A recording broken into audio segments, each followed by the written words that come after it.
Okay, I'm going to go over the Chapter 10 review with you so that you can be prepared for the test that we are going to have on Monday. Number 1 says to graph the following equation, begin with the formula x equals negative b over 2a to find the axis of symmetry. So we always want to start with our axis of symmetry. We're going to use our equation x equals negative b over 2a. Now where you get the a and the b from are in your equation.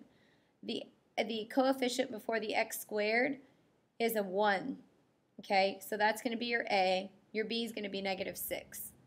So we plug it into our formula. So we get negative, but then we're plugging in a negative 6 over 2 times a is 1. That gives us 6, positive 6 over 2, which gives us 3. That means our axis of symmetry is at x equals 3. So through the x-axis at 3, we're going to draw a line, which is our axis of symmetry here.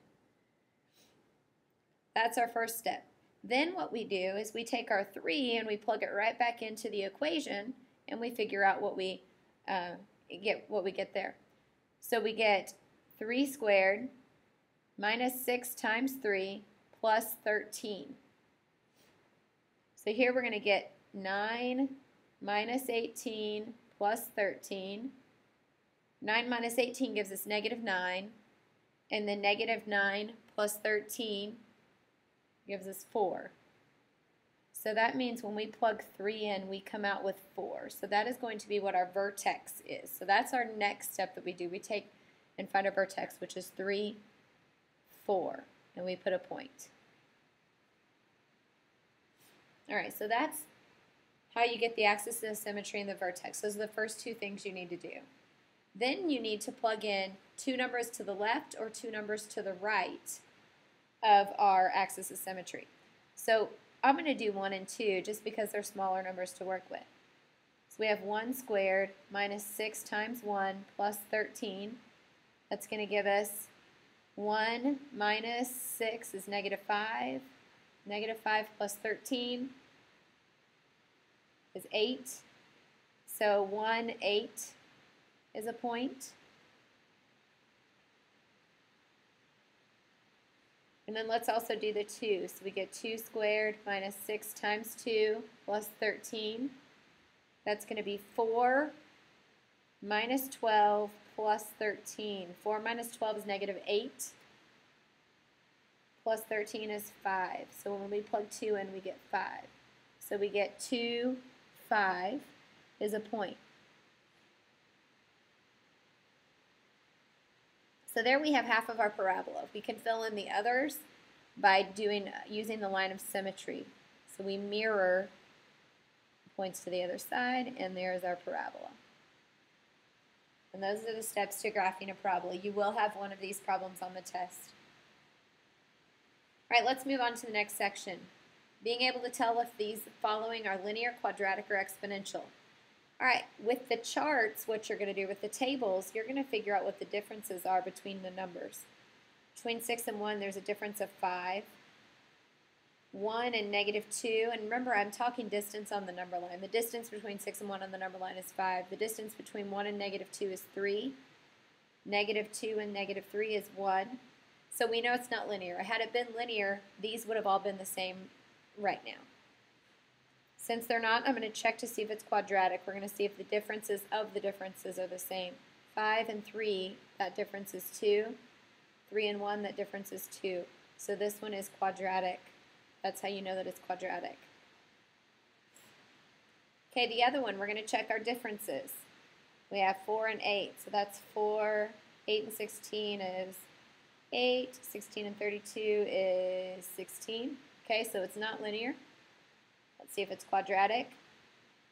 4, 8, so it's not quadratic. So we're going to check to see if it is exponential. We have to see if there's a number being multiplied each time. 4 to 8, that would be multiplied by 2. 8 to 16, multiplied by 2. 16 times 2 is 32, so this is exponential. So that's how you do it if it's the table. If it is an equation, you just have to look at the exponent. Okay, the exponent on the variable right here is a 1 that you don't see. When that happens, this is a linear function. So we know that that's going to be linear because it has an exponent of 1. Number 5, when the exponent is a variable, so this time your exponent is a variable, that one is exponential.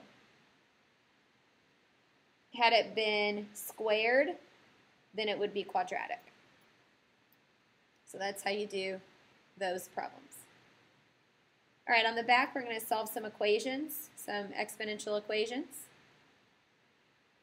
Okay, number 6, we have 3x squared equals 300. We solve these like when we solve for square roots. We solve these like regular equations. So x squared, we're going to divide both sides by 3 to get x squared by itself. So you get x squared equals 100. Now that we have the x squared by itself, we take the square root of both sides.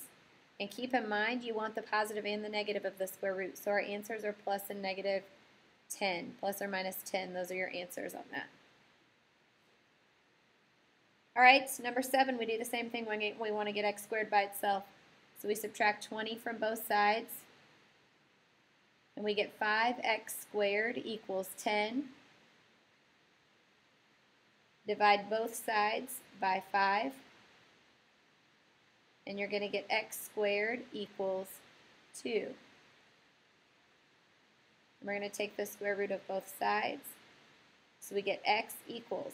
Now this one, 2 is not a perfect square, so we can just leave it in square root form.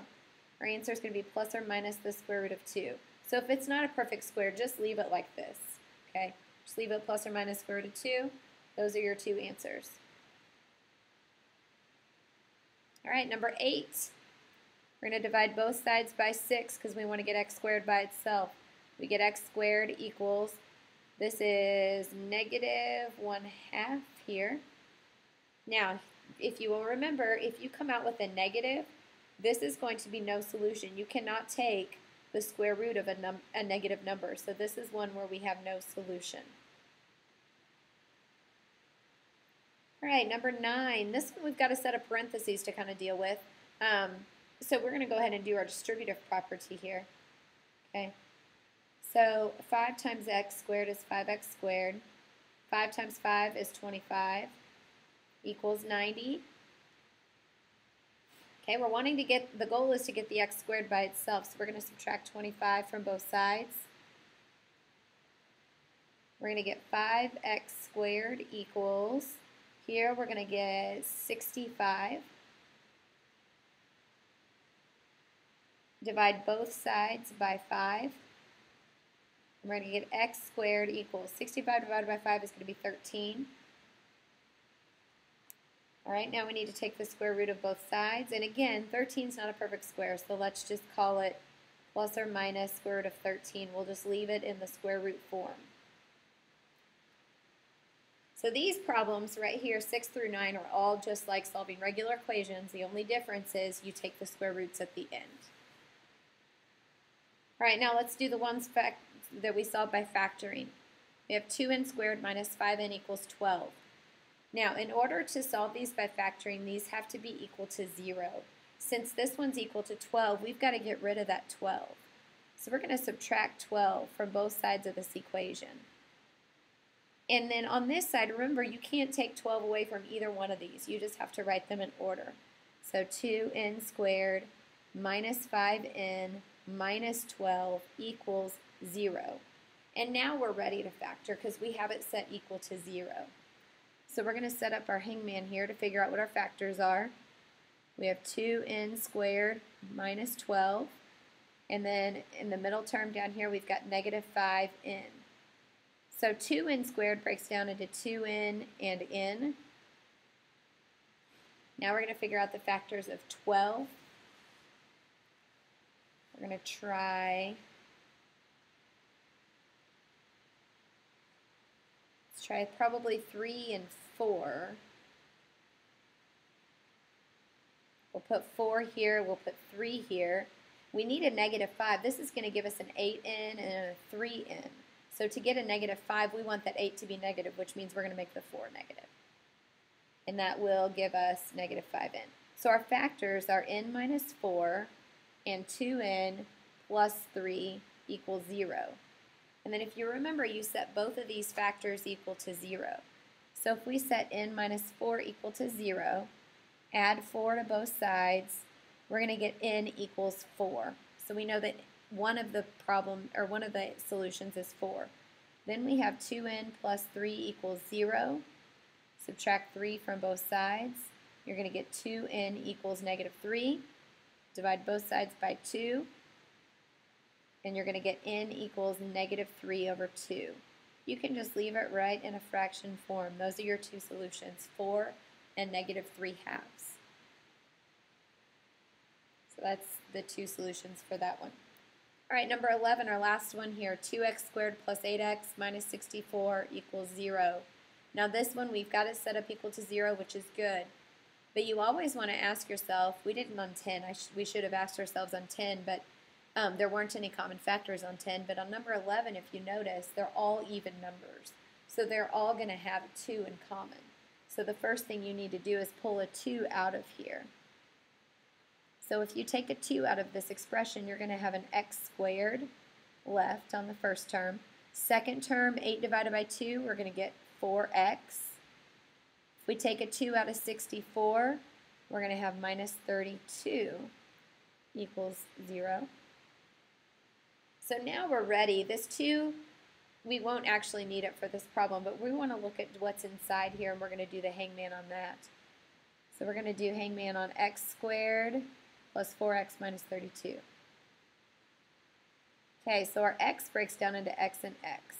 And now we need factors of 32 that are going to give us 4. So that's probably, let's see,